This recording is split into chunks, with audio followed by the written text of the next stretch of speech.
Okay, so you view in your book, particularly in in the book that made your world, you present a viewpoint that's pretty positively predisposed to science and technology and the Enlightenment, at least the early periods of the Enlightenment, but you see them as inextricably rooted in a biblical underlay, and that as they became more and more divorced from that biblical underlay, the more postmodern deviations from the Enlightenment pathway, or from the productive Enlightenment pathway, manifested themselves. And you also make the case that, well, in India, for example, which I found very interesting, that the distribution of the Bible in the native languages of the land had a revolutionary effect, and that effect was also manifested in a broad sense in the West, against the Catholic Church and against, well, everything that, and against arbitrary political power, political and economic power. That's correct. In Scottish Enlightenment, there was no atheist. In American Enlightenment, there were no atheists.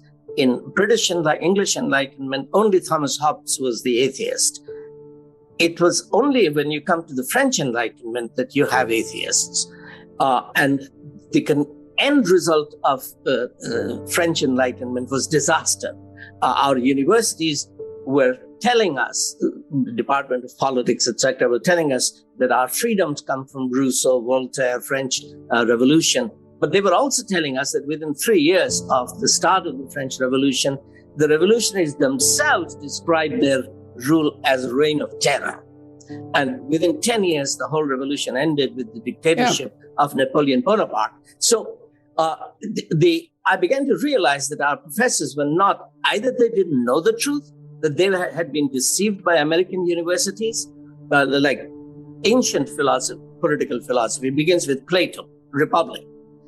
Plato, so the professors are saying that democracy came from Greek city-states, but they are also telling me that Plato says that democracy is the worst of all political systems. He hated democracy because it was Athenian democracy that killed Socrates in order to defend the myths. So professors clearly don't know how we got democracy, etc. So yes, as I looked at the Enlightenment, and it was, of course, later David Gress, his book From Plato to NATO, that helped me understand why American universities had deceived themselves and a whole century of young people believing that the freedoms came from Greece. Mm-hmm. Only thing Greece ever exported, and from the Enlightenment, for that matter. Yes. But if the Enlightenment's rooted in biblical ideas, I mean, another thing I found particularly interesting about your book is your insistence, and I believe this to be the case, that the idea of natural right is embedded in a biblical conception of the sovereignty of the individual and the divine worth of the individual. And I think that case is pretty clear historically in relationship to the American Declaration of Independence. But I also think it's clear, and you do a lovely job of developing this, it's clear that the roots of that idea were essentially biblical. Derived both from the Old Testament and from the New Testament, particularly Genesis and the Gospels. That's correct. So going back to those very boring historical books in the Bible, here is King Ahab married to Jezebel. Naboth, his neighbor, ordinary peasant, has a very good vineyard. The king wants that vineyard. He wants to pay for it. Naboth says, no, I don't have the right to sell it because my forefathers built it up. It belongs to my children and grandchildren. The king says, I'll give you double the price, 10 times the market price. He says, sorry, I don't want to sell it. I can't sell it. This is not mine to sell. No, the king is sulking. Jezebel says to him, what's wrong? He says, well, I offered 10 times the market price to this fellow and I offered alternative vineyard to him. He won't sell it to me. So she says, what do you mean? Are you a king? My father is a king in Sidon. Do you know how to rule? I'll get you the land. So she writes a letter to the village elders to have a feast, bring some scoundrels to make false allegations, false witnesses, stone that fellow. She takes the vineyard, gives it to Elijah. He gives it to Ahab, the king. Elijah the prophet is furious. He goes to Ahab and he confronts him that you have broken every one of God's commandments. You have coveted your neighbor's vineyard. You have lied about him, that he has blasphemed God and king. You have killed him when God says you shall not kill. You may be the king, but there is a law above you, which is God's law. You shall not kill. That's the law that gives inalienable right to life. You have been given the authority to rule in order to defend the fundamental inalienable right to life and property and freedom. But you have violated everything. Therefore, Elijah judges the king and the queen, and his prophecies turn out to be true. That this is what is going to happen, that Jezebel's blood will be licked by the dogs, as what has happened to Naboth's blood. So it is, as I'm reading these books, I began to realize that this is the source of the idea of, in India, we call it fundamental rights to life, liberty, and of the rule of law. Yeah, and of the rule of law, which is right, because the rule of law is predicated on an idea that there's a moral order that's superordinate even to the king or the emperor. And that's a transcendent moral order that doesn't lie in the hands of any given individual. And it is definitely the case that in those old biblical texts, the prophetic voice, but not always the winners, as you pointed out, but the prophetic voice that carries the main narrative line continually insists that if those transcendent ethical rules are violated, even by the rulers, who you would think it's their prerogative to set whatever rules they want if there's no order outside of them, even the rulers are told by the prophets that they're necessarily subordinate to those rules and that all hell will break loose if they break them.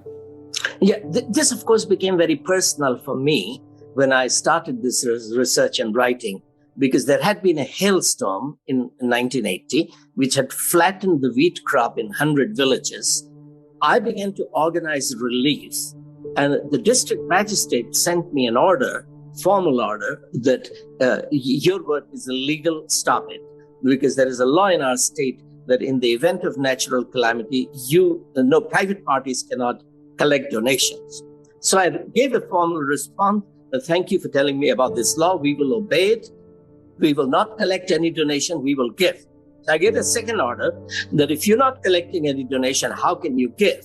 So your work is illegal. So stop it.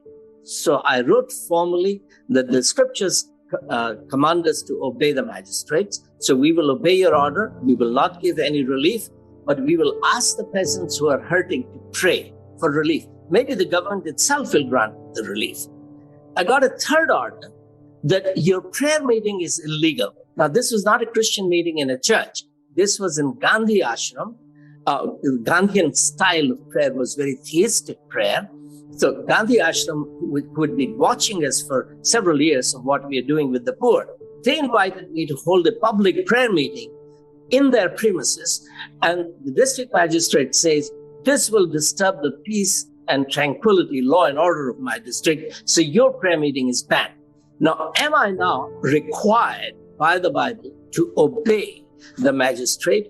Or is there a right? Do I have a right to civil disobedience? And as we began to look at this, or responsibility for civil disobedience, right? Yes, exactly. To be a shepherd, do I have to stand up against the wolves? And I was finally thrown into jail. That's where I began to take a fresh look at the New Testament, that Jesus is doing good. Apostles are doing good, healing, preaching, teaching about the kingdom of God.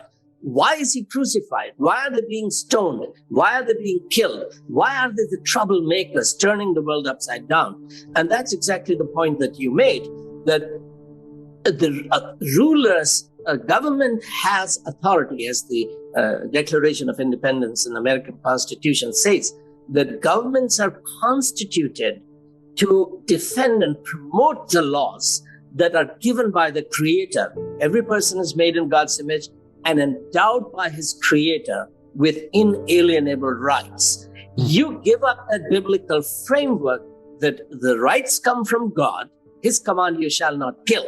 The superintendent of police, highly educated officer, he called me to his home. I sat in his living in his lawn, in an easy chair for 1.5 hours. He spent an hour telling me that if you don't cancel that prayer meeting, I will personally kill you. I don't need to arrest you. I need no warrant. I will not produce you before a judge. I'll come to your home, take you from your home, take you into the jungle, shoot you, throw your body there. The hyenas will eat you. Are you going to cancel that prayer meeting? So I said to him, of course, that I have to consult my wife if she's okay being a widow. And then I'll consider your request. He realized I wasn't taking him seriously, which I wasn't, because I didn't believe that a highly educated, gazetted officer of the government of India who has taken an oath to uphold the Constitution of India will have such utter disregard for my inalienable right to life, to pray. So when I was in jail, that's when I began to take a fresh look at why is an Apostle Paul turning the Roman world upside down? That's what he's accused of. Why is Jesus being crucified? And what does the cross have to do with transformation of Europe from being a very intolerant, brutal society to a civilized, tolerant society? Yeah, well, I talk to my audiences across the United States and say, well, it seems obvious to me, which doesn't mean it's true, that societies that are desirable are free societies, and free societies are predicated on rule of law, the law independent of and transcendent in relationship to the rulers, and on a conception of man that gives every individual an intrinsic dignity that basically has a religious substructure.